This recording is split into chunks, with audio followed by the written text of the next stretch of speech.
तो गाइस मैं आ चुकी हूँ इस्कॉन टेम्पल पर। मेरा कैमरा थोड़ा हैंग कर रहा है। मैं दिखा रही हूँ यहाँ पे इस्कॉन टेम्पल में, दिल्ली में है। बहुत अच्छा है, बहुत बड़ा है। ये भी बाहर का है। अंदर जाके तो मैं भी दिखाऊंगी थोड़ी देर बाद। तो हम चलते हैं, थोड़ी देर अंदर चलेंगे। यहाँ पे सभी आते हैं घूमने के लिए।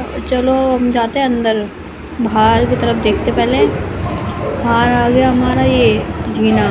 जीने से हम ऊपर बारिश होती है बड़ी तगड़ी वाली। बारिश हुई, बारिश के बाद हम जाएंगे बाहर की तरफ। जब देखेंगे, अब अंदर जाएंगे तो बाहर का और दिखाते हैं मौसम। ये काफ़ी बड़ा मंदिर है और काफ़ी अच्छा भी है देखने में। आओ तो सब जने आना। इस्कॉन टेम्पल नाम है इसका, सेक्टर 24 में है।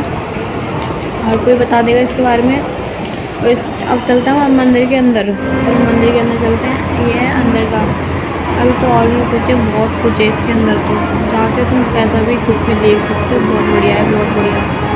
ये राधे कृष्ण है।